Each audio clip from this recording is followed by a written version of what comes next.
তবে বিচার এদের হবে না, হবে না, কথা বলে বিচার এদের হবে। তুমি তারাবিতে নয়, রোজাতে নয়, ইফতারেতে তুমি রয়েছো, আর রোজাতে নয় তুমি ঈদটাকে খুশি মানাতে লেগেছো। মুসলমান ঘরের ছেলেরা, যুবকেরা, তরুণেরা, হে নবী পাকের প্রেমিকেরা, কেন এবার ঈদটাকে খুশি মানাবো না? অবশ্যই তোর ঈদটা আমাদের জন্য খুশি দিন, তবে কারাই খুশি মানাবে? এই যুবকেরা, তরুণেরা, খুশি তো তারাই মানাবে যাদের দরকার ছিল খুশি মানাবার, তারাই তো খুশি মানায় না। যাদের খুশি মানাবার অধিকার নাই, তারাই তো খুশি মানায়। এই যুবকেরা, তরুণেরা, আল্লাহ নবী জানাতে লাগিলেন, যারা রোজাতে শরীক হলো না, যেমন ঈদুল ফিতর নামাজে যেমন অর্থ রয়েছে, কুরবানিটা দিল না, রাসূলুল্লাহ জানিয়ে দিলেন ওই ব্যক্তিগুলো, আমি রাসূলুল্লাহ জানিয়ে দিলাম, ওরা যেন আমার ঈদগাতে না উপস্থিত হয়।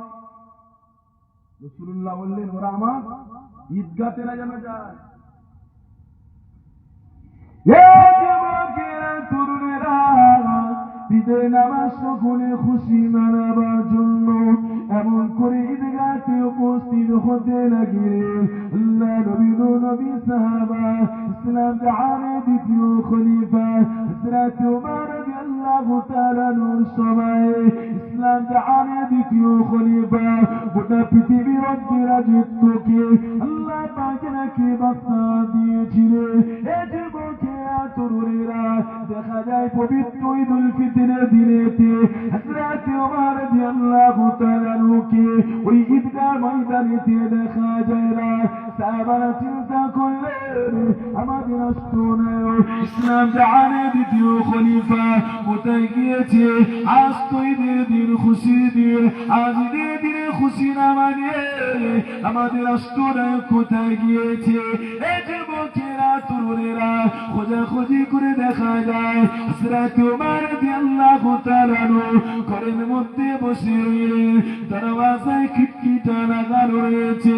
সাহাবারা গিয়ে দরওয়াজায় আওয়াজ দিতে লাগলেন, দরওয়াজাটা বন্ধ, ঘর থেকে কোনো আওয়াজ আসে না, কেবলমাত্র ওই ঘর থেকে একটা আওয়াজ আসে, কান্নার রোলের একটা আওয়াজ আসে। সাহাবারা ঘরের মধ্যে ঢুকে জিজ্ঞাসা করে, ও ইসলাম জাহানের দ্বিতীয় খলিফা, আমাদের রাষ্ট্রনায়ক, আপনি আজকে খুশি দিন কেন বারুরা জারি করেন? আপনি খুশি দিনেতে কেন বা কান্না করেন?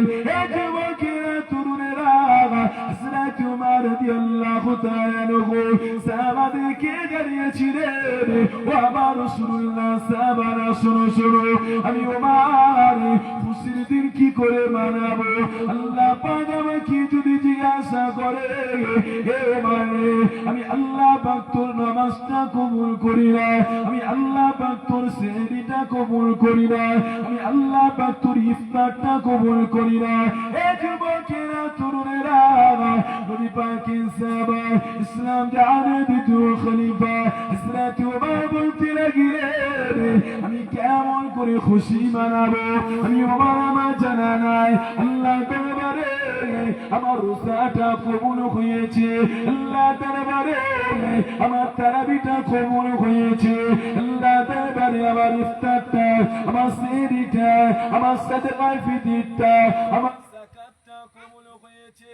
এই যুবকেরা, তরুণেরা, ইসলাম জাহানের দ্বিতীয় খলিফা জানাতে লাগিলেন, আমি তো ঈদুল ফিতরের খুশিটা তখনই মানাবো আল্লাহ পাকের দরবারে যখনই আমার ইবাদতটা আল্লাহর দরবারে কবুল হয়ে যায়। এই কথা বুঝতে পারছেন?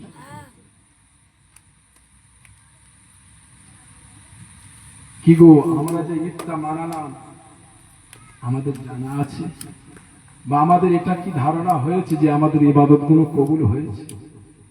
কি গো, কেউ একজন বুকে হাত দিয়ে দাও, আর সমাজে খুশি বানাচ্ছে। ওটা বেঈমানদের খুশি বানাচ্ছ তুমি, ওটা মুসলমানের ঈদের খুশি নয়। বাজাচ্ছ বাজাও, কিন্তু তুমি ঈদ উপলক্ষে দিয়ে বলবে না। এই ভুল বলছো, এই কথা বলো, ভুল বলছি আমি? কি গো, ইসলামে ঈদ উপলক্ষে কোন ওরকম গান বাজনা আছে? দেখাও তুমি শরিয়াত। শরিয়াত শেখাতে এসছো, বিয়াক্কেল বেহুদা তুমি তোমার নিয়ে বলো, কিন্তু শরিয়াতকে তুমি ওখানে জুটতে পারবে না। এই কথা বলো, শরিয়াত তোমাকে প্রাধান্য দেয়নি, ইসলামকে কলঙ্কিত করছে।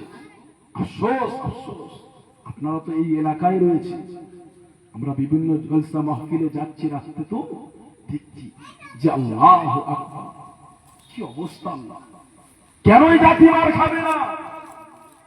এই জাতিকে কেন রাস্তায় পিটবে না? এই জাতিকে কেন বাসে পিটবে না, ট্রেনে পিটবে না?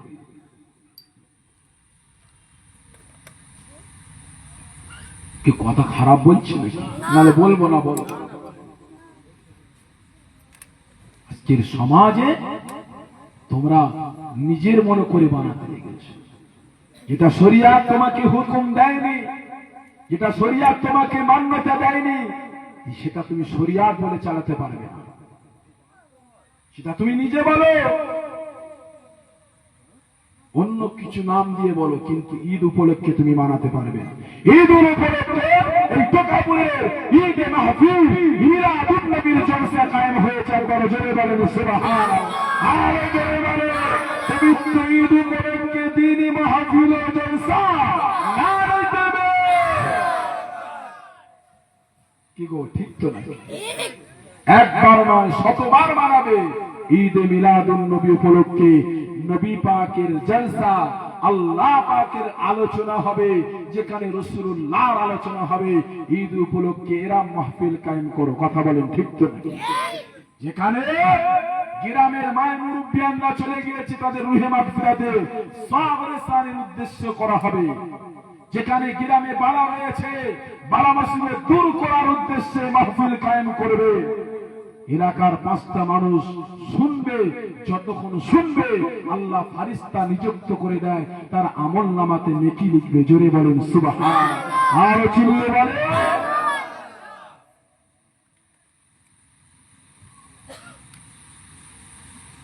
মুসলমান ছেলেরা, যুবকেরা, তরুণেরা, এ নবী পাকের প্রেমিকেরা, আজ আমাদের মুখে দেখো গো, কবরের ভয় নাই আমাদের, মৃত্যুর ভয় আমাদের মধ্যে নেই গো।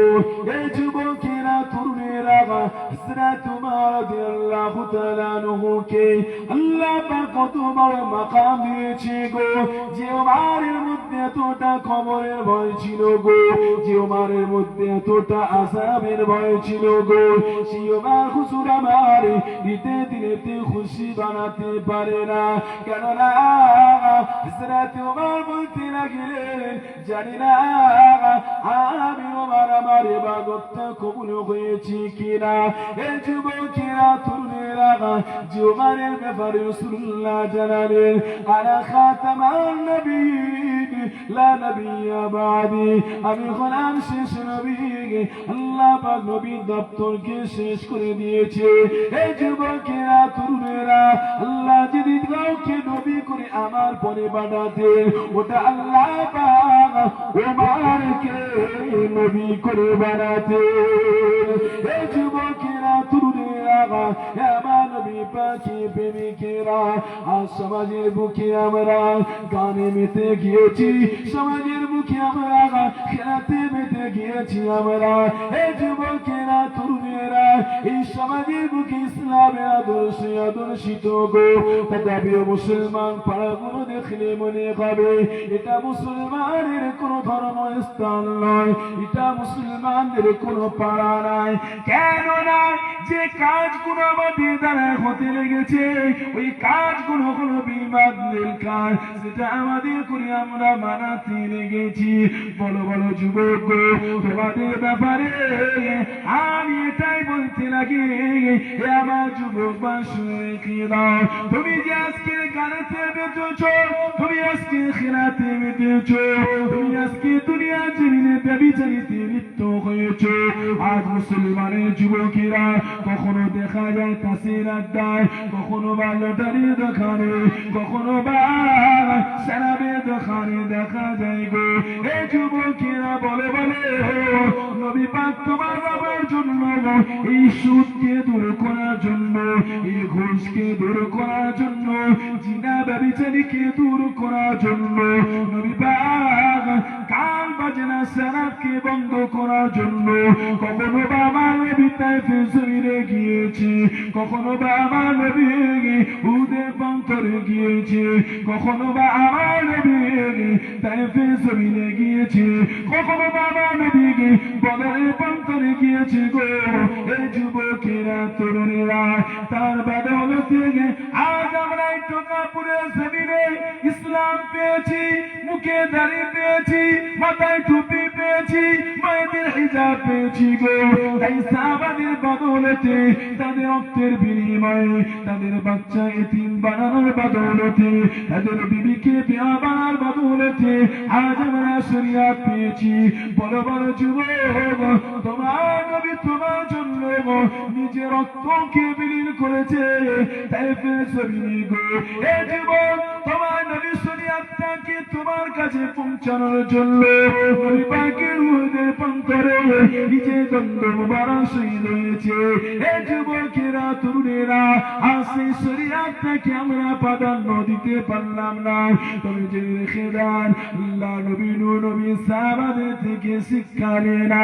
নবী পাকের সাহাবারা নিজের বাচ্চা দিকে তাকায় না, নিজের পরিবারের দিকে তাকায় না, একটাই নিশানা, একটাই চিন্তা তাদের ছিল, আমার নবী পাকের উম্মাত উম্মাতানিদেরকে জাহান্নাম থেকে আল্লাহ তার জান্নাতে নিয়ে যাবে। এটাই তাদের মিশন।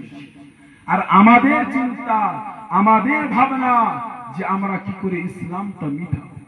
তবে বলবেন আজিমুদ্দিন ভাই, আমি তো কোন জায়গায় বলিনি যে ইসলাম মানতে হবে না। না, তুমি বলনি কি হচ্ছে, তোমার কাজের দ্বারাই বোঝা যায় যে তুমি ইসলামের বড় দুশ্মন, তোমার কাজের দ্বারাই বোঝা যায় যে তুমি ইসলামের শিকড় কাটছো, তোমার ব্যবহারের দ্বারাই বোঝা যায় যে তুমি ইসলামকে মিটাতে চাইছো, তোমার কথার দ্বারাই বোঝা যায় যে তুমি ইসলামের একটা সত্য কথা বলেন, ঠিক কিনা?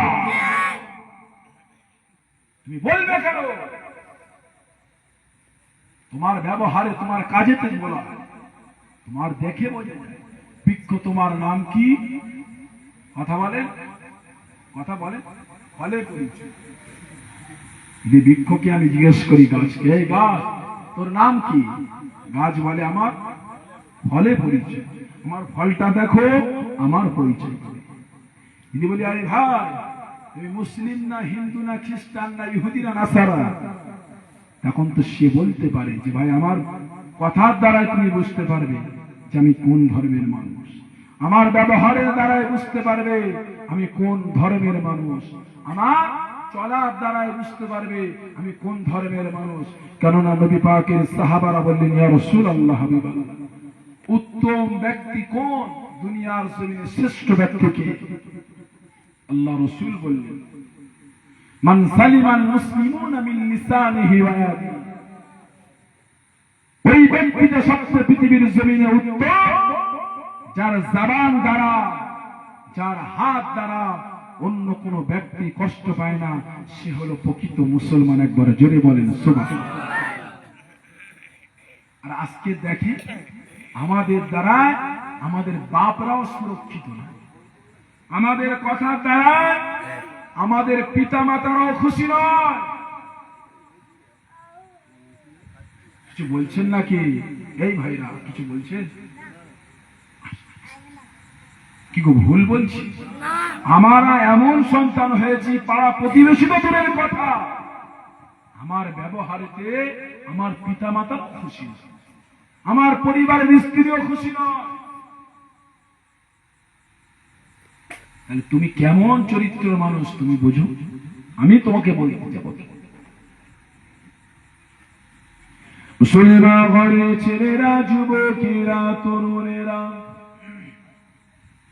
এ নবী পাকে প্রেমিকেরা, আল্লাহ পাকে কোরআন জানাতে লাগিলেন, মা তাকুমুর রাসূল ফাখুযুহু ওয়া মা নাহাকুম আনহু ফান্তাহু।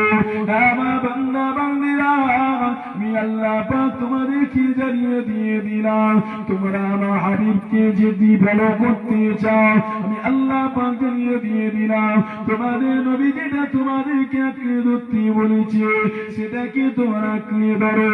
ওয়া মা নাহাকুম আনহু ফান্তাহু, আর তোমাদের নবী যেটা নিষেধ করেছে ওটাকে ছেড়ে দিয়ে দাও, ওটাকে বর্জন করে দিয়ে দাও, ওটা থেকে দূরে সরে এসো। যুবকেরা, তরুণেরা, বাপেরা, নবী পাক আমাদের জন্য কোনটা আদেশ করেছে, নবী পাক আমাদের জন্য কোনটা নিষেধ করেছে, এক কথায় দুনিয়া জমিনে নবী পাক আমাদের জন্য শরীয়তকে হুকুম যেটা দিয়েছে, শরীয়ত তোমার জন্য যেটা হালাল করেছে ওটাকে মানতে বলেছে, শরীয়ত যেটা তোমাকে নিষেধ করেছে, হারাম করে দিয়েছে, ওটা তোমাকে রাসূলুল্লাহ মানা করে দিয়েছে। এ যুবকেরা, তরুণেরা, আল্লাহ নবী নবী আমার জানিয়ে লাগিলেন, আমার সাহাবারা, তোমরা নামাজটা আদায় করো, হজটা আদায় করো, যাকাতটা প্রদান করো, পিতামাতার সঙ্গে সদ্ব্যবহার করো, মানুষের সঙ্গে হাসি মুখে কথা বলো, নারী জাতিকে সম্মান দিয়ে কথা বলো, ছোটদেরকে স্নেহ করো, বড়দেরকে সম্মান করো। এক কথায় শরীয়তের হুকুম, আমি নবী পাক আমার চলাটা, আমি নবী পাক আমার বসাটা তোমরা আমাকে ফলো করে চলবে, কেননা আল্লাহ পাক তোমাদের জন্য, আল্লাহ পাক আমাকে লাকাদ কানা লাকুম ফি রাসূলিল্লাহি উসওয়াতুন হাসানাহ, আল্লাহ পাক গোটা মানব জাতির জন্য আল্লাহ পাক আমার হাবিবকে নমুনা করে বানিয়েছে, আল্লাহ পাক আমার হাবিবকে মডেল করে বানিয়েছে গো। এই যুবকেরা, তরুণেরা, রাসূলুল্লাহ যেটাই করেছে সেটাকে আমাদের করতে হবে, রাসূলুল্লাহ যেমন ভাবে চলেছে ওইভাবে আমাদেরকে চলতে হবে, রাসূলুল্লাহ যেমন ভাবে নামাজ আদায় করেছে ওইভাবে আমাদের নামাজ আদায় করতে হবে, রাসূলুল্লাহ গরিবের সঙ্গে কেমন আচরণ করেছে ওইভাবে আমাদের গরিবের সঙ্গে আচরণ করতে হবে, নবী পাক এতিমের সঙ্গে কি আচরণ করেছে ওইভাবে আমাদের সঙ্গে এতিমের ব্যবহার করতে হবে, নবী পাক আমার নারী জাতিকে কতটা সম্মান দিয়েছে ততটা আমাদেরকে সম্মান দিয়ে চলতে হবে, নবী পাক ছোটদেরকে স্নেহ করেছে, নবী পাক বড়দেরকে কতটা সম্মান দিয়েছে গো। এই যুবকেরা, তরুণেরা, নবী পাক যেমনই আমাদেরকে বলেছে ওটাকে মেনে নেওয়া, নবী পাক আমাদেরকে নিষেধ করেছে, আমার সাহাবারা, না তোমরা হারাম কাজেতে লিপ্ত হয়ে যেও না, নামাজটাকে কাজা করো না, আমার উম্মতেরা তোমরা জিনাতে লিপ্ত হও না, আল্লাহ কোরআন জানিয়ে দিয়েছে, ওয়ালা তাকরাবুজ জিনা, আমার বান্দা বান্দীরা, জিনা তো করা দূরের কথা, জিনা ধারে কাছে তোমরা যেও না, নবী পাক আমাদের নিষেধ করেছে, আমার উম্মতেরা তোমরা গরিবের সঙ্গে খারাপ ব্যবহার করো না, এতিমের মালকে ভক্ষণ করো না, গরিবের মালকে জোর করে দখল করে নিও না, কমসের উপরে জুলুম করো না, হারাম ব্যবসায় লিপ্ত হও না, আল্লাহ পাকে কোরআন জানিয়ে দিয়েছে, ওয়াহাল্লাল্লাহুল বাইআ ওয়া হারামার রিবা, আল্লাহ পাক ব্যবসাকে হালাল করেছে, সুদকে আল্লাহ পাক হারাম করে দিয়েছে গো।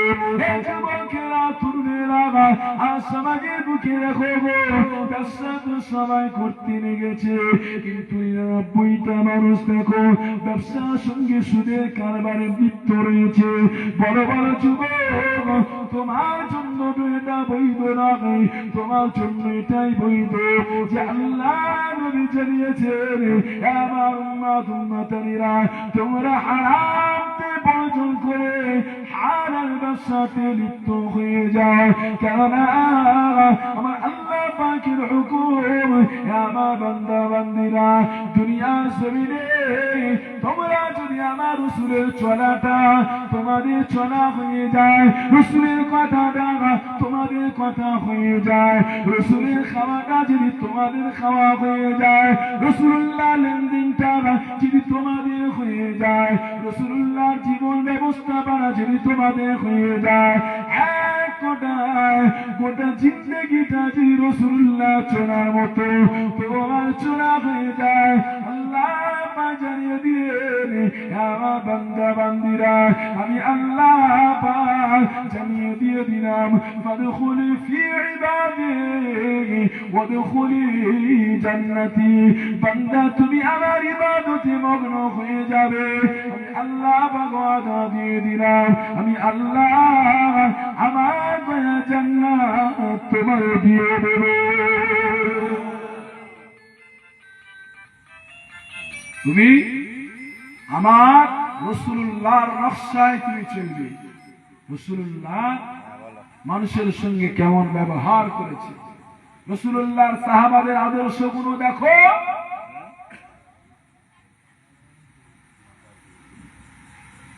না এখন আছে ওই আদর্শে আদর্শিত তুমিও হয়ে যাও। আমি আল্লাহ পাক দুনিয়ার জিন্দেগিতে আমার রাসূলুল্লাহর 10 জন সাহাবাকে সুসংবাদ দুনিয়ার জমিন থেকে দিয়েছি, তাদের দুনিয়ায় জীবিত অবস্থায় জান্নাতের সার্টিফিকেট দিয়েছে। একবার জোরে বলেন সুবহানাল্লাহ। কেমন ব্যবহার ছিলেন, তাদের কেমন আখলাক ছিল, তাদের চলাটা কেমন ছিল, তাদের ব্যবহারটা কেমন ছিল শুনুন। হযরত সিদ্দিক আবু বকর হুজুর ইসলাম জাহানের প্রথম খলিফা, রাষ্ট্রনায়ক, এক অঙ্গ মহিলা হযরত সিদ্দিক আবু বকর হুজুরের খেলাফতের জামানায়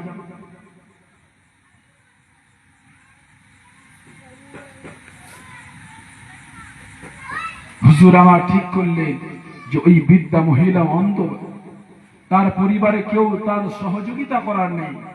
বলো আমার রাসূলুল্লাহ সাহাবারা ওই ব্যক্তিকে সহযোগিতা করার জন্য, কে তার খেদমত করার জন্য কে তৈরি আছে? একবার হাতটা তুলে দেন।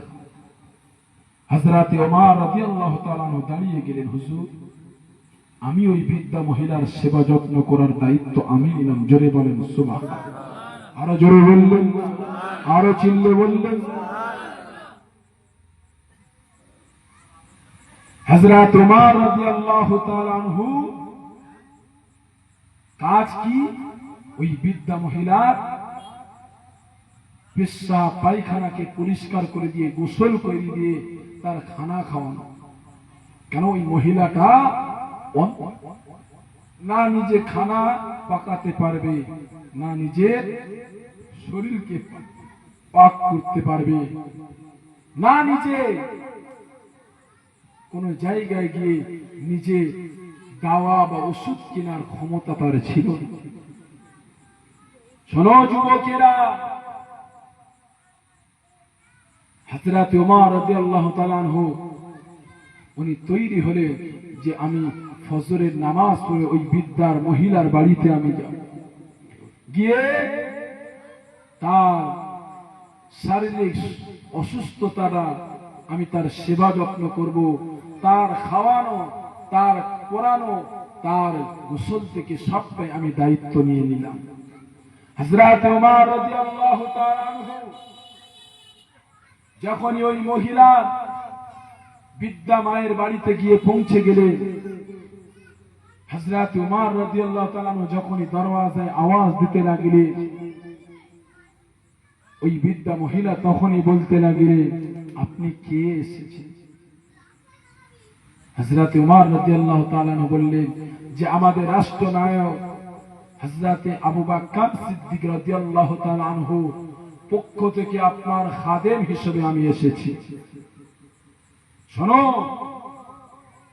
হযরত ওমর রাদিয়াল্লাহু তাআলা আনহু যখন এই কথাটা বললেন, ওই বৃদ্ধা মহিলা বললেন, আপনি যে আমাকে সেবা করতে এসেছেন, আপনি তো কিছুক্ষণ আগে আমার সেবা যত্ন করে গেলেন। জোরে বললেন না সুবহানাল্লাহ। কেন? আমি তো আসিনি, আপনার সেবার জন্য আমাকে নিযুক্ত করা হয়েছে। আপনার কাজ কে করে দিয়ে গিয়েছে?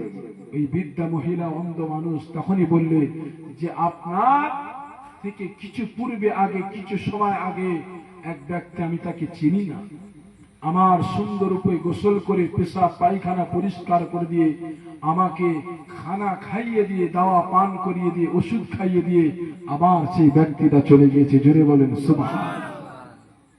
হযরত ওমর রাদিয়াল্লাহু তাআলা পরের দিন আবার গেলেন, ওই বুড়ি মহিলা, বৃদ্ধা মহিলা আম্মা জান একই কথা বললে যে আমাকে তো আবার তো পুনরায় আপনার কিছু আগে আমাকে তো সবটাই করে দিয়ে গিয়েছে। জোরে বললেন না সুবহানাল্লাহ। হযরত ওমর রাদিয়াল্লাহু তাআলা উনি আশ্চর্য হয়ে পড়লেন যে আমার রাষ্ট্রনায়কের পক্ষ থেকে আমাকে খাদেম হিসাবে এই মায়ের সেবা করার জন্য আমাকে নিযুক্ত করা হয়েছে, আমার কাজটা কে করে? কি গো, এটা একটা জানার ব্যাপার না? কিন্তু হযরত ওমর রাদিয়াল্লাহু তাআলা জানে না, কিন্তু বৃদ্ধা মহিলা ওই আম্মা জানো বলতে পারছে না, কেন? তিনি অন্ধ। মুসলমান ঘরের ছেলেরা, যুবকেরা, তরুণেরা, হে নবী পাকের প্রেমিকেরা, হযরত ওমর রাদিয়াল্লাহু তাআলা চিন্তা করলেন, নাস্তের তৃতীয় দিন আর ফজরের নামাজ পড়ে আমি যাব না, আমি আজকে তাহাজ্জুদের নামাজটা আদায় করার পূর্বে চলে যাব। না জানি এই এত বড় মহান কাজটা কোন ব্যক্তি করে, আমার দেখার বিষয় রয়েছে। এ যুবকেরা, তরুণেরা, হযরত ওমর রাদিয়াল্লাহু তাআলা গিয়ে চুপটি করে রইতে লাগিলেন। ওই বুড়িমাকে দেখার না বান করে চুপটি করে লুকিয়ে লুকিয়ে দেখতে লাগিলেন। এ যুবকেরা, তরুণেরা, হযরত ওমর রাদিয়াল্লাহু তাআলা দেখতে লাগিলেন ওই মায়ের সেবা, ওই মায়ের যত্ন অন্য কোন ব্যক্তি করে না। আমি দেখতে লাগিলাম ওমর, ইসলাম জাহানের প্রথম খলিফা হযরত আবু বকর হুজুর ওই বৃদ্ধা মহিলার হিসাবকে পরিষ্কার করে দিয়ে, তার খাওয়ানো দাওয়ানো শেষ করে দিয়ে লুকিয়ে লুকিয়ে আবার চলে যেতে লাগে। এ যুবকেরা, তরুণেরা, হযরত ওমর রাদিয়াল্লাহু তাআলা এই জিনিসটা দেখে বড় তাজ্জুব হয়ে পড়লেন। হে রে ভাই, আমাদের ইসলাম জাহানের প্রথম খলিফা, আমাদের রাষ্ট্রনায়ক আমাদেরকে দায়িত্ব দিয়ে দেশ চালানোর ভার নিয়ে তাদের একটা গরিব মানুষের, একটা অসহায় মানুষের খেয়াল রাখতে লাগিলে। এ যুবকেরা, তরুণেরা, হযরত ওমর রাদিয়াল্লাহু দেখলেন ওটা হলো আমাদের রাষ্ট্রনায়ক হযরত আবু বকর সিদ্দিক। মাইকের সাউন্ডটা খুব চাপা, খুব কষ্ট হচ্ছে। কি বলবো বলো, আমি তো মাইক চালাতে জানি না, যে চালায় সে যদি না ঠিক করে দেয় আমি কি করি, খুব কষ্ট হচ্ছে। দুরূদ শরীফ আল্লাহুম্মা, দূর থেকে বলছি কি শোনা যাচ্ছে, এখান থেকে বললে কি শোনা? আরো মুহাব্বত আল্লাহুম্মা বলো।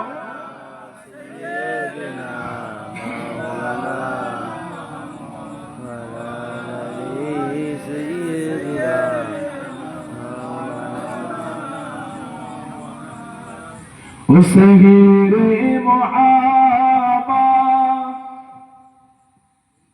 जहाँ मुस्तफा है,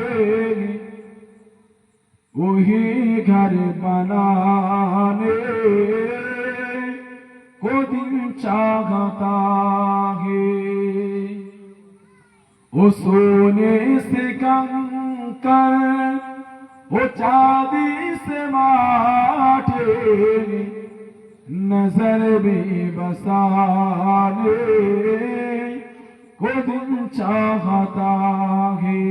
जुड़ी बोली ना सुभान, और चिल्ले हलो ना। वो सहेरे मुहाबत जगह मुस्तफा है, वही घर बनाने को दिल चाहता है। जिहादे मुहाबा की आवाज गूंजेगी, जिहादे मुहाबा की आवाज गूंजे, कहा हम सलारे दुल्हन से अपने इजाजत अगर दे तो जामे सगादत, इजाजत अगर दे तो जामे सगादत, लबों से लगाने को दिल चाहता है। ये बोलने और चिल्ले होले ना उस हीरे मोहब्बत जगह मुस्तफा है, वही घर बनाने को दिल चाहता है। जो पूछा नबी ने ये कुछ घर भी छोड़ा, जो पूछा नबी ने ये कुछ घर भी छोड़ा, दोस्ती दी के आके बर ये होठों पे आया, वो हमाल दौलत की क्या है सरूरात, वो हमाल दौलत की क्या है सरूरात, जगह दिल लुटाने को दिल चाहता है। जिरे बंदे और चिल्ले होना जगह दिल लुटाने को दिल चाहता है। उस हीरे मुहाबा जगह मुस्तफा है, वही घर बनाने को दिल चाहता है। अल्लाहुम्मा सल्ली अला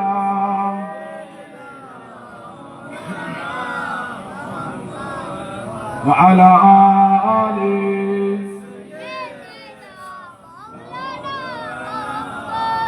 আমার দিনদার ইমানদার নেককার আল্লাহ মুরুব্বি, আল্লাহ পাক আমাকে আপনাকে এই যে ইসলাম ধর্মের অনুসারী করেছে, এটা সারা জিন্দেগি ভোর আপনি শুকরিয়া আদায় করে শেষ করতে বলো। আপনাকে যদি কোনো ইহুদি, কোনো হিন্দু, কোনো খ্রিস্টান ধর্মের অনুসারী করত, আপনার জন্মটা যদি তাদের ঘরে হতো, বলেন আপনার নসিবটা কেমন?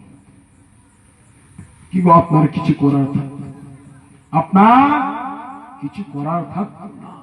আল্লাহ বলছেন ইন্না দীনা ইনদাল্লাহিল ইসলাম, আমি আল্লাহ আমার পছন্দের, আমার মনোনীত ধর্ম হলো ইসলাম ধর্ম। একবার জোরে বলেন সুবহানাল্লাহ। সেই ধর্মের অনুসারী মুসলমান ছেলেরা, যুবকেরা, তরুণেরা, এ যুবকেরা, তরুণেরা, আল্লাহ পাকের নবী আমার মক্কা জমিনে মাগনে নবী পাকের বয়সটা হয় 40 বছরের পূর্বে। এমন করে মক্কা মানুষেরা আমার নবী পাককে সাদিক বলে জানিত, মক্কা মানুষেরা আমার নবী পাককে আমানতদারি বলে জানিত। এক কথা নাই, মক্কার জমিনে এমন কোন সন্তান ছিল না বলে জানতো গো। যখনই আমার নবী পাকের হুকুম দিলেন আল্লাহ, হে আমার হাবিব রে, আপনার ডিউটিটা, আপনার দায়িত্বটা পালন করা শুরু করে দেন।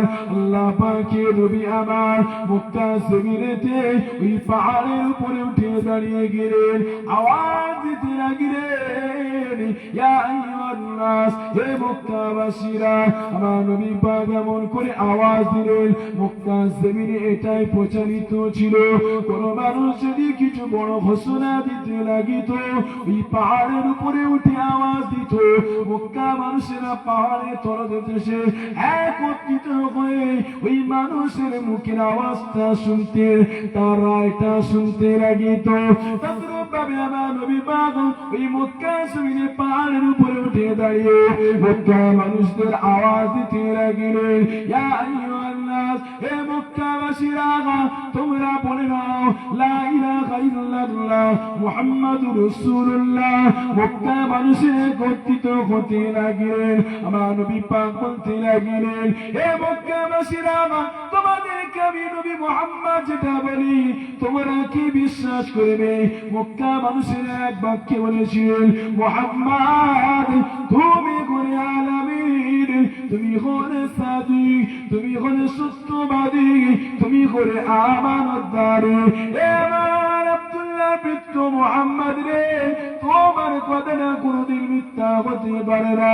আমার নবী পাক বলতে লাগিলেন, হে আমার মক্কা মানুষেরা, হে আমার মক্কাবাসীরা, শুনে রেখেরা, আমি মুহাম্মদ যদি তোমাদেরকে বলি, এই যে আমি মুহাম্মদ পাহাড়ের উপরে উঠে দাঁড়িয়ে রয়েছি, এর অপর পিছন সাইডে একদল দুষ্কৃতী দাঁড়িয়ে রয়েছে, একদল হামলাকারী দাঁড়িয়ে রয়েছে, যারা তোমাদের উপরে আক্রমণ করতে পারে।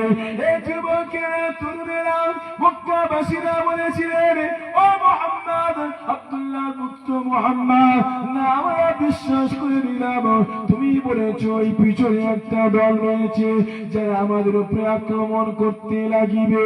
মুহাম্মদ, তোমার কথাটা মিথ্যা হতে পারে না, তুমি যেটাই বলবে এটাই হলো সত্য কথা। মুহাম্মদ নবী মুহাম্মদ আরবি, আমার নবী পাক বলতে লাগিলেন, আল্লাহ নবী বলেন, এ মক্কাবাসীরা, তোমরা কি দেখার প্রয়োজন মনে করবে না যে পাহাড়ের পিছনে কারা রয়েছে? সত্যি কি আমাদের উপরে হামলা করবে? মক্কাবাসীরা বলেছিলেন, না মুহাম্মদ, তুমি সালাম দিয়ে বলেছো, এটাই আমরা বিশ্বাস করে নিয়েছি। আল্লাহ নবী তখনই বলতে লাগিলেন, হে মক্কাবাসীরা, তবে শোনো, আমি মুহাম্মদ যেটা বলি আমার কথা তোমরা কি মেনে নেবে? এক বাক্যে মক্কাবাসীরা বলতে লাগিলেন, মুহাম্মদ বলে বলে, তুমি কি আমাদের বলতে লাগিলে? ঈশ্বরের নবী পাক বলতে লাগিলেন, হে মক্কাবাসীরা, বলো কুলু লা ইলাহা ইল্লাল্লাহ, আল্লাহ ছাড়া কেউ উপাস্য নাই, আল্লাহ ছাড়া কেউ আরাধনা নাই, কেবলমাত্র আল্লাহ পাক, তিনি হলেন আমাদের খালিক, তিনি হলেন আমাদের সৃষ্টিকর্তা, তিনি হলেন আমাদের মৃত্যু দেনেওয়ালা, তিনি হলেন আমাদের রিজিক দেনেওয়ালা। হে মক্কাবাসীরা, মানো, তোমরা কি আল্লাহকে আল্লাহ বলে মেনে নেবে? মুহাম্মাদুর রাসূলুল্লাহ, আল্লাহ পাক তিনি আমাকে তারা প্রীত রাসূল করে তোমাদের কাছে পাঠিয়েছে। ওই সময় মক্কাবাসীরা বলতে লাগিলে, মুহাম্মদ, তুমি হলে একটা মৃত্যু, তুমি হলে একটা প্রতারণাকারী, তুমি হলে একটা ধোঁকাবাজ। এই যুবকেরা, তরুণেরা, কেন আমার নবী পাক যাই বলেছে মক্কা মানুষেরা এক বাক্যে মেনে নিয়েছে। যখনই আমার নবী পাক আল্লাহ পাকের ওয়াহদানিয়াতের কথা বলল, আল্লাহর আনুগত্য স্বীকারের কথা বলল, মক্কা মানুষেরা তখনই আমার নবী পাককে বিরোধিতা করতে লাগিল, তখনই মৃত্যু বলিল, তখনই ধোঁকাবাজ বলল, তখনই প্রতারণাকারী বলতে লাগিল। এই যুবকেরা, তরুণেরা, সর্বপ্রথম আমার নবী পাককে গালি দিতে লাগিল, অন্য কেউ নয় গো, আমার নবী পাকের বংশের মানুষ, আমার নবী পাকের চাচা আবু লাহাব আমার নবী পাককে গালি দিতে লাগিল, মুহাম্মদকে মেরে দেব, মুহাম্মদকে মিটিয়ে দেব। এক কথায় আবু জাহেলের স্ত্রী এমন করে আবু লাহাবের স্ত্রীও খুঁজতে লাগিল, মুহাম্মদকে মেরে দেব। এই যুবকেরা, তরুণেরা, আল্লাহ নবী বলছে চিন্তিত হয়ে গেলেন। আল্লাহ পাক বললেন, হে আমার হাবিব রে, যারা আপনার বিরুদ্ধে কথা বলে, যারা আপনাকে নিয়ে ছোট করতে চায়, হে আমার হাবিব রে, তাদের বিরুদ্ধে আপনার কোনো অ্যাকশন নিতে হবে না, তাদের বিরুদ্ধে আপনার লড়তে হবে না। যারা আপনার বিরুদ্ধে লড়তে যাবে, আমি আল্লাহ পাক তাদের বিরুদ্ধে লড়ে নেব। আল্লাহ পাক সূরা আল-আহকাফকে আবু লাহাবের ব্যাপারে আল্লাহ পাক একটা সূরা নাযিল করে দিয়েছে। হাবিব, যারা আপনার ব্যাপারে কথা বলবে তাদের সঙ্গে আমার বলা হওয়া হয়। এই কোথায় যাচ্ছে? বসো। এই যুবক বসো। যারা আপনার ব্যাপারে কথা বলবে তাদের ব্যাপারে আমি বুঝে নেব।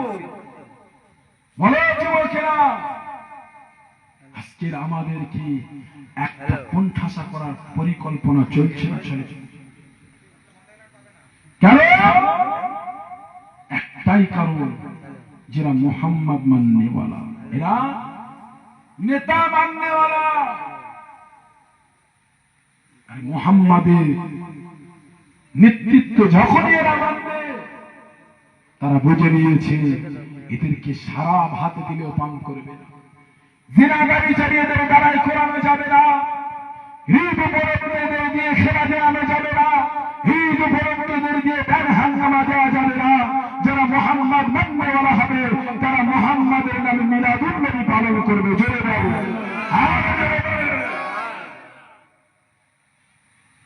আবু জেহেল, উতবা, সাইবা, তারা এটাই পরিকল্পনা ছিল যে মুহাম্মদ সত্য কথা বলছে, মুহাম্মদ ন্যায়ের কথা বলছে, মুহাম্মদ ইনসাফের কথা বলছে, মুহাম্মদ গরিবের হকের কথা বলছে, মুহাম্মদ ইতিমের পাওনার কথা বলছে, মুহাম্মদ নারীর অধিকারের কথা বলছে। এই সমাজে যদি মুহাম্মাদের কথা বা মানুষের কাছে কাছে ঘরে ঘরে পৌঁছে যায়, তাহলে সকলে মুহাম্মাদের নেতৃত্ব মেনে নেবে। আবু জেহেল, উতবা, সাইবারা চিন্তা করলে তাহলে আমাদের সঙ্গে মানুষ আর সাথে থাকবে না। আমরা মানুষের যে গোলামি করাতাম, মানুষ আমাদের গোলামি করত, আমাদের আনুগত্য হয়ে থাকিত, আমরা নারীকে গোলাম বানিয়ে রাখতাম, নারীকে ভোগের পাত্র বানিয়ে রাখতাম, সারা পান করাতাম, এদেরকে আর গোলাম বানিয়ে রাখা যাবে না। তাই কি করলেন? মক্কার জমিনেতে মিটিং হলো। মুহাম্মদ, তুমি কেন আমাদের ধর্মকে বাদ দিয়ে, লাদুসা হলে ধর্মকে বাদ দিয়ে, তুমি নিজের বাপ দাদার ধর্মকে বাদ দিয়ে মন গড়া ধর্ম প্রচার করতে লেগেছ? নবী পাক বললেন, না, আমি মন গড়া ধর্ম প্রচার করি না, আমি মুহাম্মদ সেই ধর্মে প্রচার করি। নবী আদম বলেছে এই ধর্মের কথা, লা ইলাহা ইল্লাল্লাহ, আদম সফিউল্লাহ। নবী মুসা এসে বলেছে এই কথা, লা ইলাহা ইল্লাল্লাহ, মুসা কালিমুল্লাহ। নবী ইব্রাহিম এই কথা বলেছে, লা ইলাহা ইল্লাল্লাহ, ইব্রাহিম খলিলুল্লাহ। সমস্ত নবী আলাইহিস সালামরা একই বার্তা দিয়েছে, লা ইলাহা ইল্লাল্লাহ, ঈসা রূহুল্লাহ। আমি মুহাম্মদ সেই একই কথা বলি, লা ইলাহা ইল্লাল্লাহ, মুহাম্মাদুর রাসূলুল্লাহ। যারা বললেন সুবহানাল্লাহ, আমি সেই কথা বলি। কিন্তু আবু জেহেলরা দেখছে, উতবা, সাইবারা, আবু লাহাবেরা দেখলো মুহাম্মদ যদি এই কথাগুলো বলে, তাহলে মক্কার জমিনে, মদিনার জমিনে একের পর এক মানুষ এসে মুহাম্মাদের ছায়া তলে, মুহাম্মাদের ঝান্ডার তলায় আশ্রয় নিয়ে দেবে। তাহলে আমাদের দলভুক্ত আর কেউ থাকবে না, অতএব আমাদের নেতৃত্ব আর কেউ মানবে না, আমাদের সংগঠন আর চলবে না।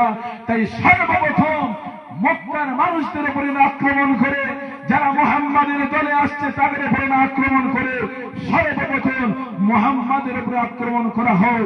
মুহাম্মাদকে এই ধর্ম প্রচার করার জন্য, ন্যায় কথা বলার জন্য, ইনসাফের কথা বলার জন্য, আমানতের কথা বলার জন্য, সত্যবাদী কথা বলার জন্য মুহাম্মাদের কণ্ঠকে রোধ করে দিতে হবে, চেপে দিতে হবে।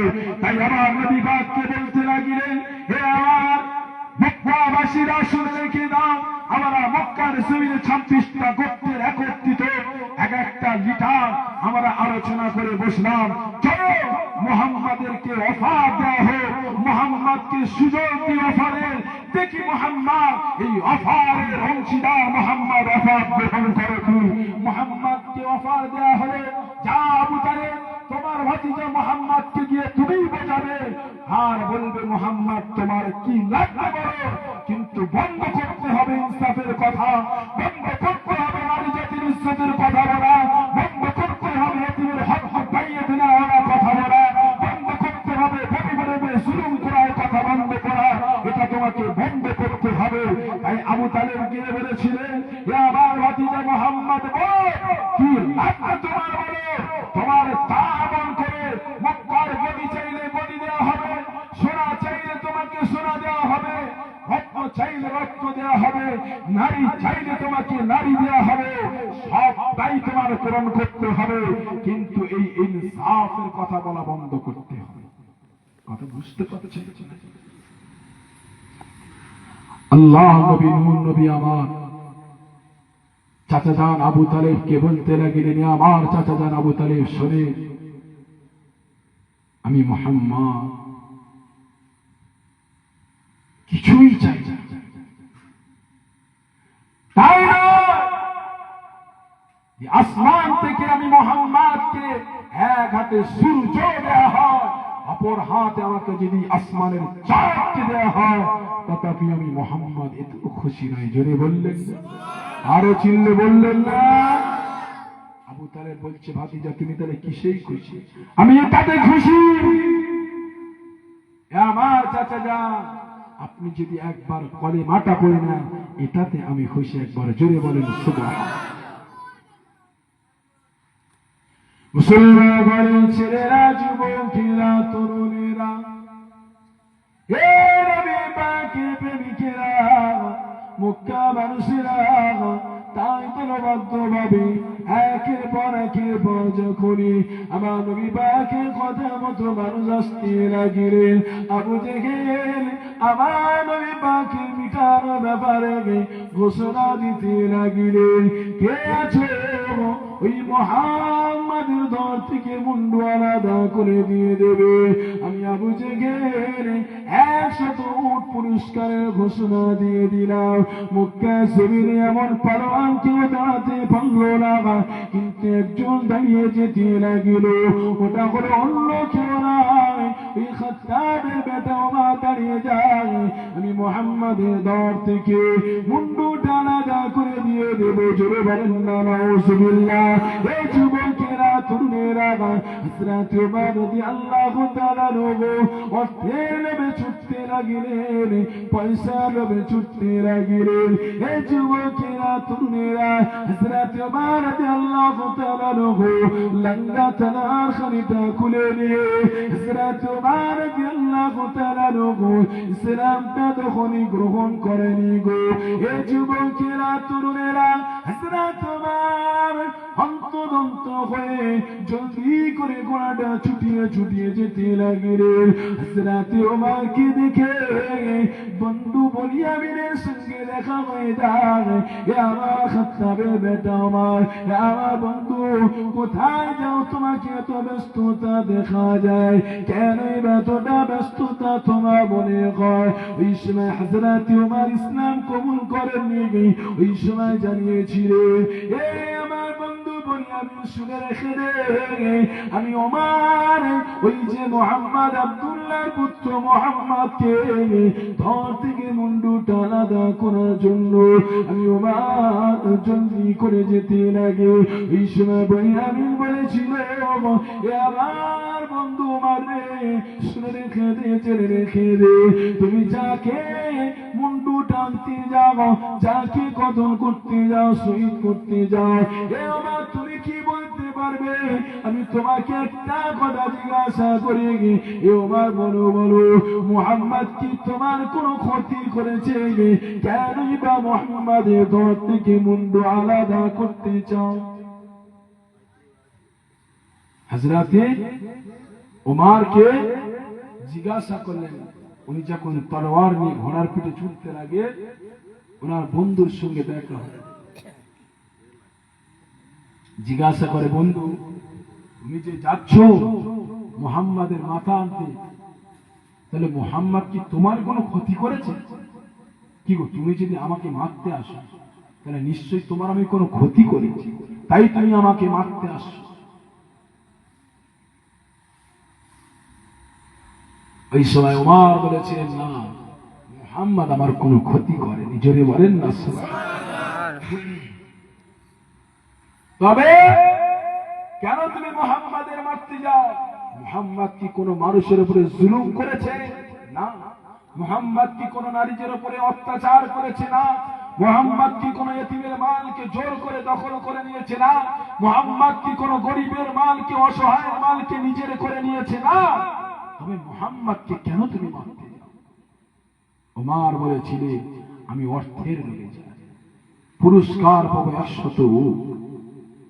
আজও আমার নবী পাককে তারা প্রকাশ্যে বলছে না নবী পাককে মিঠাবো, নবী পাকের শরিয়াতকে মিঠাবো, নবী পাকের বন্ধভাস শরিয়াতকে মিঠাবো।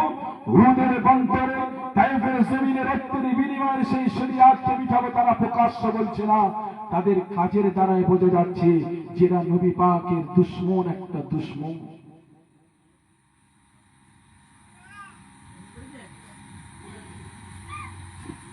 মুসলমান ঘরের ছেলেরা, যুবকেরা, তরুণেরা,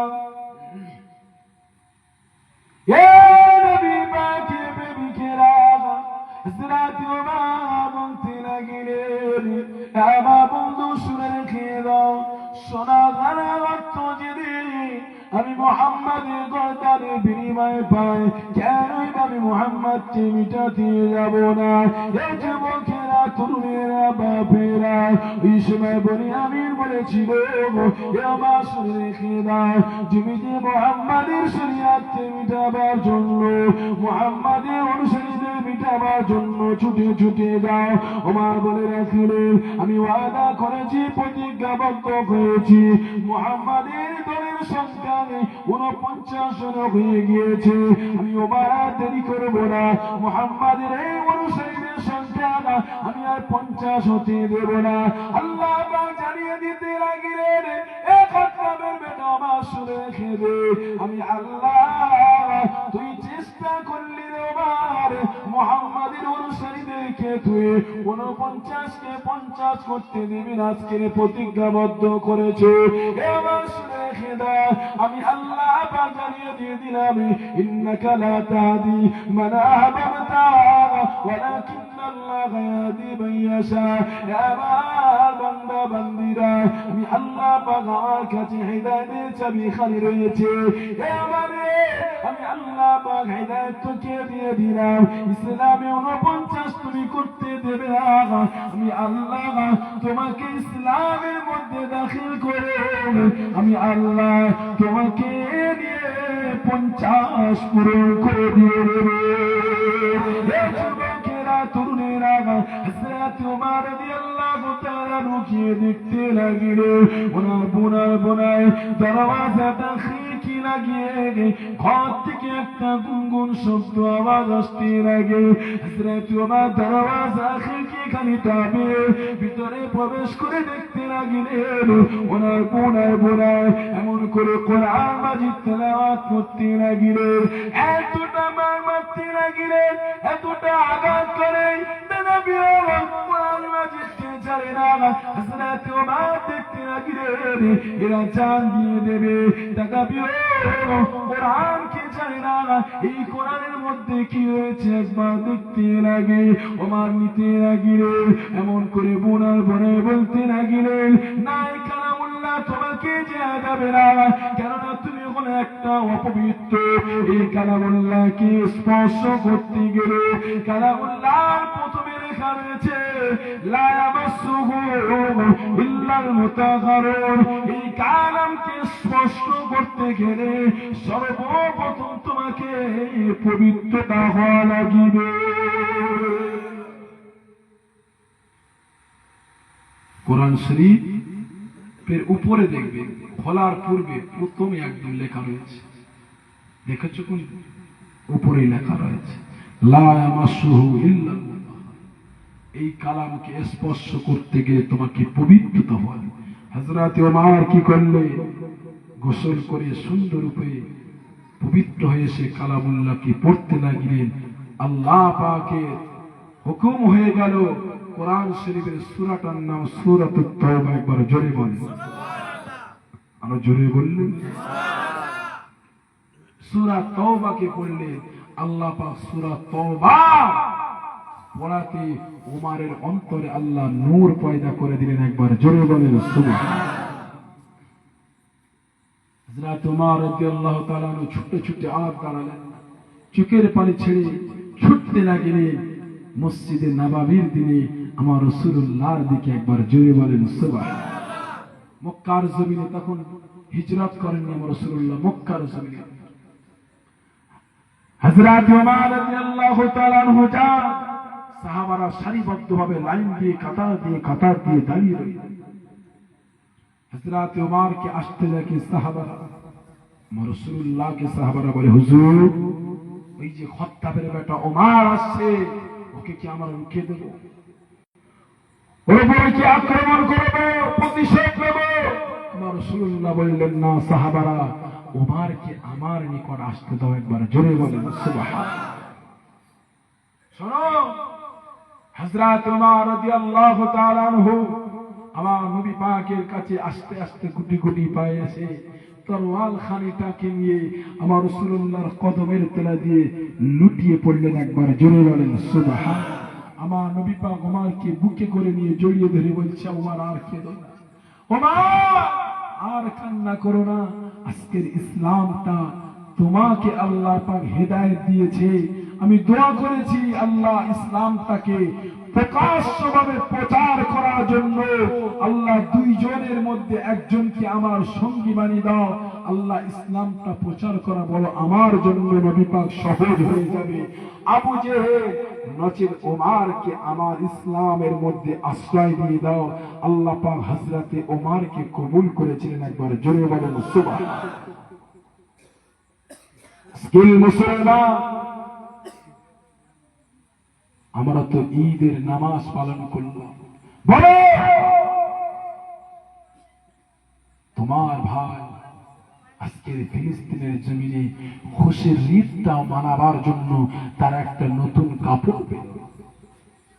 বলো তোমার ভাই ফিলিস্তিনের জমিনে তাদের নতুন খুশির ঈদটাকে মানাবার জন্য, খুশি মানাবার জন্য সিময় থেকে লাচ্চা থেকে সবটাই তোমরা ব্যবস্থা করলে, আর তাদের খুশির দিনেতে সীমায় লাচ্চা জোটে না, তাদের চোখের পানিটা মায়ের কবরের কাছে দাঁড়িয়ে দাঁড়িয়ে তাদের সময়টা কেটেছে। বলো যুবক, আজকে তোমাদের ঘরে আল্লাহ পাক কত সুখ দিয়েছে, শান্তি, কতটা আরামের জিন্দেগি দিয়েছে আমাদের উপরে। ফিলিস্তিনের জমিনে দেখো ছোট ছোট শিশুরা, তারা ওই যে গাড়ি থেকে পানির টোপা কেটে কেটে পড়ছে, বালির পানি বলো কিছু পাথরের পানি, ওই পাথরের পানিটা তারা ধরে পান করছে, পানিও নেয়। আফসোস, আর যদি আমরা মুসলমান যদি ফিরে না আসতে পারি, আজ যদি আমাদের চেতনা না ফিরে আসে, আজ যদি আমাদের পরিবর্তনের আমরা আজ না চেষ্টা করি, এ যুবক জেনে রাখতে হবে একদিন সময় আসছে তোমার অপেক্ষা করতে হবে, ওই দিনটা বেশি দিন আর বাকি না। আপনাদের সব বিষয়ে খেয়াল আছে, কিন্তু শরিয়াতের ব্যাপারে আপনাদের কতটা চিন্তা ভাবনা আছে, কতটা আপনাদের ধারণা আছে জানি না। তবে শুনে রেখে দাও, মুসলমানদের একটা ওয়াকফ সম্পত্তি ছিল, ওই ওয়াকফ সম্পত্তির বিলের ব্যাপারে আজকের একটা ডাক দেওয়া হয়েছিল যে হে আমার মুসলমান ভাইরা, হে আমার মুসলমান জাতি কওমের মানুষেরা, এসো আমরা মুসলমানের যে ওয়াকফ বিল আজকে বাতিলের জন্য আমরা বিল বাতিলের দাবিতে আজকে দেখবে কতজন আমাদের পক্ষে কথা বলে। আমরা মুসলমান দেখতে চাই, ষড়যন্ত্রীরা আজকের মুসলমানদেরকে সকলে ব্যবহার করতে লেগেছে, মুসলমানদেরকে সকলে ব্যবহার করতে লেগেছে, এদেরকে সকলে একটা ঢাল মনে করে ব্যবহার করছে, মুসলমানদেরকে ব্যবহার করে শেষ করছে। মুসলমানরা তোমাদের জন্য আসেনি, মুসলমানরা এসেছে এই জাতির জন্য, মুসলমানরা এসেছে তার আল্লাহর ইবাদত করার জন্য, নবীর গোলামি করার জন্য। দুনিয়ার জমিনেতে যতদিন মুহাম্মদ মাননেওয়ালা নবীর আশিক বাকি থাকবে, ততদিন আল্লাহ পাক এই দুনিয়ার নিজামকে বাকি রেখে দেবে। একবার জোরে বলেন সুবহানাল্লাহ। তবে এদের ব্যবহারের কারণে তারা মনে করেছে যে মুসলমান হলো গোলামের জাত। কেন দেখো যেখানেই যায় দেখে মুসলমানরা নিচু হয়ে বসে রয়েছে, যারা রাষ্ট্র গোলামি করতে শিখেছে। শোনো, তোমার অস্তিত্ব তুমি নিজেই হারিয়ে ফেলেছ, তোমার অস্তিত্বকে হারিয়ে ফেলেছ। তুমি কে নিজে সেটা চিনতে ভুলে গিয়েছ। তুমি কে তোমার সেটাই তুমি জানো না যে তুমি কে। মুসলমান এমন একটা জাতি, মুসলমান এমন একটা বদরের পন্থরে 313 জন, তারাই হলো এই মুসলমান জাতি। কেন ইতিহাস আমাদের সাক্ষী দেয়, সেদিনের বেঈমান বেদিনেরা হাজারো কাফের ছিল, মুসলমান সেই জাতি আজ যারা রয়েছে এরা হয়েছে 313 জন। তাদের অনুসারী, তাদের উত্তরসূরি, কাফেরদের মোকাবিলায় না ছিল অস্ত্র, না ছিল ঘোড়সওয়ার, না ছিল সৈন্য। এই সমাজের বুকে ইতিহাসটা যদি বলি, সমাজের মানুষ বলবে সংখ্যায় যারা কম ছিল তাদের পরাজয় হয়েছে। কেন ছিল না তাদের অস্ত্র, ছিল তাদের সৈন্য, তাদের ছিল না ঘোড়সওয়ার, সংখ্যায় কম ছিল। সমাজের মানুষ বলবে যাদের সংখ্যায় বেশি তাদের জমি হয়েছে। কিন্তু ইতিহাস সাক্ষী দেয় যাদের সংখ্যায় কম ছিল তাদেরকে আল্লাহ জমি দিয়েছেন। একবার জোরে বলেন সুবহানাল্লাহ। কেননা ছিল না তাদের কাছে কোন সৈন্য সামগ্রী বেশি, তাদের কাছে ছিল যেটা এটা ওই কাফেরদের হাজার দোলার মধ্যে ওটাই ছিল না, মুসলমানদের কাছে ছিল সেটা হলো ইমানি পাওয়ার, নবীর প্রেম ছিল। একবার জোরে বলেন সুবহানাল্লাহ।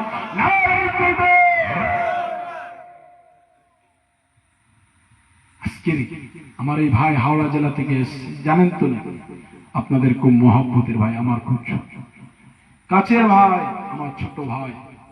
আমি ছোট ভাই, আমাকে বড় ভাই হিসেবে দেখে, খুব ভালোবাসে আমাকে, আমিও ভালোবাসি। যাক আলহামদুলিল্লাহ, ভাইজান এসছেন হাওড়া জেলা থেকে। আপনারা খুশি না? কারা কারা খুশি? একটু তাকবীর দেন, নারে এই খুশি, তাই তো? যদি বলি কারা কারা তাবারক নেবে, একটু তাকবীর দেন, নারে তাকবীর।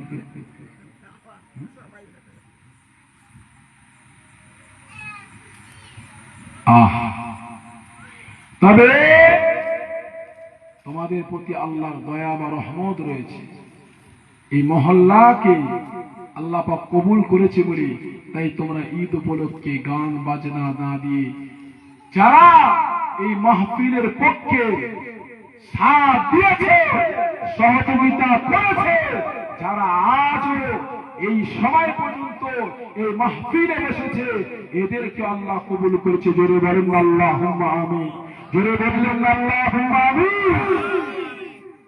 আরে দল তো দুটো, কটা দল? কটা দল? কটা দল? নাই ইয়াজিদের পক্ষে, নাই হুসাইনের পক্ষে। যদি তুমি হুসাইনকে পছন্দ করো কামিয়াবি, যদি হুসাইনের দলকে ছেড়ে দিয়ে অন্য কোন দলে যেতে যাও সেটা হলো ইয়াজিদের দল। কথা বলে, আর ইয়াজিদের দলে গেলে কি গো, নবীর শাফাত পাওয়া যাবে। কথা বলে, ইয়াজিদের দলে ভক্ত যারা, অনুসারী যারা, তারা কি নবীর শাফাত পাবে? কোনদিন পাবে। আসেন আমি বিদায় নেব।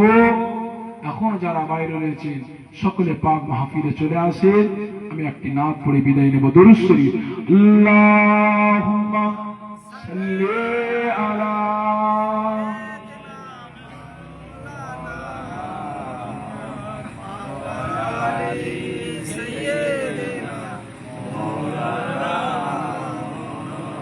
কালিমা জিকির লা ইলাহা, জোরে জোরে পড়ে ভাই এসে জোরে জোরে পড়ে।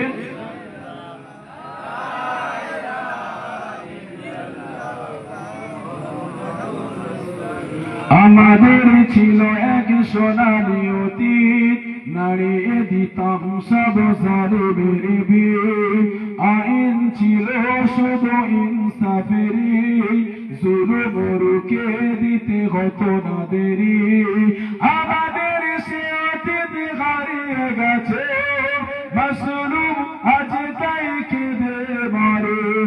হারিয়েছি যারা তাকে পাবো ফিরে, তুমি না জাগলে তাকে ফেরাবে। ইয়া শাবাব ইস্তাইকিজ, ইয়া শাবাব ইস্তাইকিজ, হে যুবক জেগে ওঠো, হে যুবক জেগে ওঠো। তুমি কি শুনবে খালিদের কথা, সালাউদ্দিনের শত বীর কথা। যুগে যুগে তারা ছিল উম্মার কথা, তবে কেন আজ মনে সুখে দুর্দশা। তুমি কি শুনবে খালিদের কথা, সালাউদ্দিনের শত বীর কথা। যুগে যুগে তারা ছিল উম্মার কথা, তবে কেন আজ মনে সুখে দুর্দশা। সিরিয়া কাশ্মীর আর কোন ওগর একেছে তোমার ভাই, মিটাবে জুলুম চিরতরে, তাকে কথা খুঁজে বলো পাই। হারিয়েছি যান তাকে পাবে ফিরে, হারিয়েছি যান তাকে পাবে ফিরে। তুমি না জাগলে তাকে ফেরাবে। ইয়া শাবাব ইস্তাইকিজ, ইয়া শাবাব ইস্তাইকিজ, হে যুবক জেগে ওঠো, হে যুবক জেগে ওঠো। তুমি আজ বুঝে আছো ভোগ বিলাসে, ওদিকে তোমার মন কাঁপে ত্রাসে। যাকে কবু দেখেনি সুর চালকে, সেই মন আজ লাঞ্ছিত বারে বারে। কথা বলেন ঠিক কিনা বলে? ফিলিস্তিনের জমিনে আমাদের বোনেদেরকে কেউ কোনোদিন দেখেনি। এত পর্দার মধ্যে, এত হিজাবের মধ্যে তারা থাকতো, আজ তাদেরকে রাস্তায় নামিয়ে দিয়েছে, থাকার কোনো বাসস্থান নেই। কথা বলেন ঠিক কিনা? তুমি আছো বুঝে আছো ভোগ বিলাসে, ওদিকে তোমার মন কাঁপে ত্রাসে। যাকে কবু দেখেনি সুর চালকে, সেই মন আজ লাঞ্ছিত বারে বারে। ভারত ফিলিস্তিন আগুন উল্কো কাঁদছে তোমারই বোন, তাদের দেখে তুমি সারা দেবে, বলো কবে নেবে এই ফোন। ভাই বলে যদি না দাঁড়াও পাশে, আর কিভাবে বলো বিজয় আসে। ইয়া শাবাব ইস্তাইকিজ, ইয়া শাবাব ইস্তাইকিজ, হে যুবক জেগে ওঠো, হে যুবক জেগে ওঠো। আমাদের ছিল এক সোনালী অতীত, নাড়িয়ে দিতাম সব জালিমের ভিড়। আইন ছিল শুধু ইনসাফেরই, জুলুম রুখে দিতে হতো না দেরি। আমাদের সে অতীত হারিয়ে গেছে, মাসলুম আজ তাই কেঁদে মরে। হারিয়েছি যান তাকে পাবে ফিরে, তুমি না জাগলে তাকে ফেরাবে। ইয়া শাবাব ইস্তাইকিজ, ইয়া শাবাব ইস্তাইকিজ, হে যুবক জেগে ওঠো, হে যুবক